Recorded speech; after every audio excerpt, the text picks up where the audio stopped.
নমস্কার বন্ধুরা, welcome to এসটিউনিক sports. বন্ধুরা, এই ভিডিওতে আমরা কথা বলবো আইপিএল এর চ্যাম্পিয়ন দল কলকাতা নাইট রাইডার্সকে নিয়ে।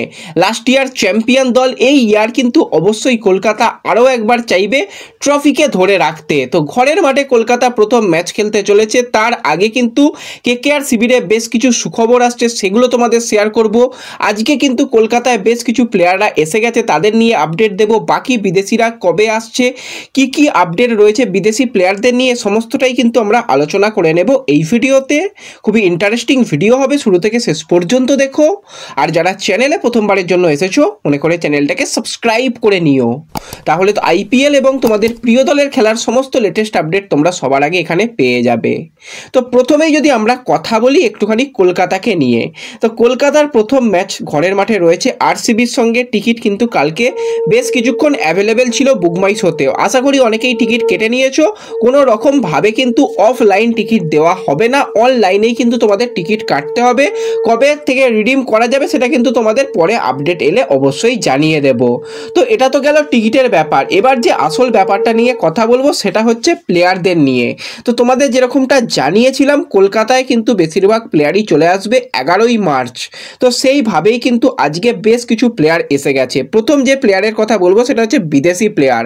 Wicket keeper batsman Quinton de Kock কিন্তু প্রথম বিদেশি প্লেয়ার হিসাবে কলকাতায় এসেছে। তার সাথে বেশ কিছু সাপোর্টিং স্টাফ তারাও এসেছে, এবং যেই প্লেয়ারের দিকে নজর ছিল এবং তোমাদের আমি কালকেই জানিয়েছিলাম, সে কিন্তু সম্পূর্ণরূপে ফিট রয়েছে এবং সে কিন্তু অবশ্যই কলকাতায় খুব তাড়াতাড়ি জয়েন করতে চলেছে। সেটা আর অন্য কেউ নয়, অ্যানরিচ নরচে। তো অ্যানরিচের যদি কথা বলি, অ্যানরিচকে নিয়ে একটা ভালো সুখবর রয়েছে। সে ইনজুরি থেকে ব্যাক করছিল, বর্তমানে কিন্তু সে পুরোপুরি ফিট রয়েছে এরকমটাই শোনা যাচ্ছে। এবং অ্যানরিচকে প্রথম ম্যাচ থেকেই কলকাতা পাবে, কোনো রকম অসুবিধা নেই। পুরো আইপিএল কিন্তু সে খেলবে, সেটা কিন্তু একদম কনফার্ম জানা যাচ্ছে। তো এটা কিন্তু বিরাট বড় সুখবর, কারণ ইনজুরিতে ছিল, তার রিপ্লেসমেন্ট আদৌ আনতে হবে কিনা সেই নিয়ে আমরা চিন্তা করছিলাম। কিন্তু আজকে যেটা খবর বেরিয়ে আসছে, অ্যানরিচ কিন্তু পুরোপুরি ফিট রয়েছে এবং প্রত্যেকটা আইপিএলের ম্যাচ কিন্তু সে খেলবে। তো সেও কলকাতায় এসে গেছে। দুজন বিদেশি প্লেয়ার এবং সাপোর্টিং স্টাফ তো এসেইছে, তার সাথে সাথে ক্যাপ্টেন আজিঙ্কা রাহানে জাস্ট কিছুক্ষণ আগে সেও কিন্তু চলে এসেছে। ভেঙ্কটেশ আইয়ারে তারও আসার কথা রয়েছে। কোচ চন্দ্রকান্ত পণ্ডিত সেও চলে আসবে। রমনদীপ সে চলে এসেছে। বাদবাকি বেশিরভাগ ইন্ডিয়ান প্লেয়ারই কিন্তু আজকে কলকাতায় চলে আসবে বলে শোনা যাচ্ছে।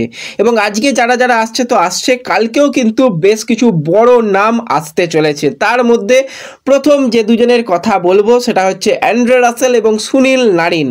দুজন স্টার প্লেয়ার এবং কেকেআরের সবথেকে নির্ভরযোগ্য বিদেশি প্লেয়ার। এই দুই বিদেশি তারাও কিন্তু কালকেই চলে আসছে কলকাতায়। শুধু তারা নয়, তাদের সঙ্গে কিন্তু ডিজে ব্রাভো, কলকাতার নতুন মেন্টার ডিজে ব্রাভো কিন্তু চলে আসছে। এবার কলকাতার অ্যাসিস্ট্যান্ট কোচ কবে আসবে সেটা কিন্তু আমরা এখনও জানি না, তার কোনো আপডেট এলে পরবর্তী সময় অবশ্যই জানিয়ে দেব। এবং এর সাথে সাথে কলকাতার আরও দুজন সেরা প্লেয়ার যারা কিন্তু চ্যাম্পিয়ন্স ট্রফির দলের অন্যতম গুরুত্বপূর্ণ সদস্য ছিল, হর্ষিত রানা এবং বরুণ চক্রবর্তী, তাদের কয়েকদিন রেস্ট নিতে বলা হয়েছে। তারা কিন্তু 17ই মার্চ কলকাতায় চলে আসবে। বাদবাকি অনেক দলেই দেখবে, যেরকম সিএসকেতে রবীন্দ্র জাদেজা জয়েন করেছে, মুম্বাইতে হার্দিক পান্ডিয়া জয়েন করেছে। তো এই কয়েকদিন রেস্ট নিতে বলা হয়েছে বরুণ চক্রবর্তী, হর্ষিত রানাকে। তারপর কিন্তু তারাও কলকাতা শিবিরে যোগদান করবে বলেই শোনা যাচ্ছে। এরপর যে প্লেয়ারটাকে নিয়ে কথা বলবো সেটা হচ্ছে উমরান মালিক। তাকে নিয়ে কিন্তু রীতিমতন একটা চিন্তার কারণ ছিল, কারণ উমরান তাকে যখন থেকে কলকাতা নিয়েছে তার আগে থেকেই বলতে গেলে সে ইনজিওর্ড ছিল এবং সে রিকভারি করছিল। যেরকমটা শোনা যাচ্ছে, উমরান মালিক কিন্তু বর্তমানে এনসিএতে রয়েছে বেঙ্গালুরুতে, এবং সেখানে কিন্তু লাস্ট টাইম সে ট্রেনিং করছে এবং শোনা যাচ্ছে সে খুব তাড়াতাড়ি, মোটামুটি এক সপ্তাহের মধ্যেই কিন্তু কলকাতা শিবিরে সেও জয়েন করবে। এক্স্যাক্টলি ডেট এখনও পর্যন্ত জানা যায়নি, জানা গেলে অবশ্যই তোমাদের জানিয়ে দেব। এবং তোমাদের আগেই জানিয়েছি অটিস গিবসনের কথা, সে কিন্তু একজন অন্যতম সেরা বোলিং কোচ। তো কলকাতার কাছে এমন এমন বেশ কিছু প্লেয়ার রয়েছে, সেখানে উমরান মালিক তার 150 গতিতে সে বল করতে পারে। অ্যানরিচের কথা বললেও তারও কিন্তু 150 গতিতে বল করার অভিজ্ঞতা রয়েছে। স্পেন্সার জনসন সেও কিন্তু বেশ ভালো ফাস্ট বোলার। হর্ষিত রানা, বৈভব অরোরা তারাও কিন্তু ফাস্ট বোলার। তো অবশ্যই একটা ফাস্ট বোলার ব্রিগেডকে কিন্তু আমরা এবছরে কেকেআরের হয়ে দেখতে পাবো। খুব তাড়াতাড়ি কিন্তু কেকেআরের বেস্ট প্লেইং 11 ব্যাটিং কীরকম কলকাতার হয়েছে, বোলিং কীরকম হয়েছে, সেগুলো কিন্তু পরে অবশ্যই তোমাদের জানিয়ে দেব। তো ব্যাস এই ভিডিওতে এই কয়েকটাই ছোট্ট আপডেট তোমাদের সঙ্গে শেয়ার করার ছিল। ভিডিও ভালো লাগলে লাইক শেয়ার করে দিও, চ্যানেলে প্রথমবারের জন্য এলে চ্যানেল সাবস্ক্রাইব করে নিও।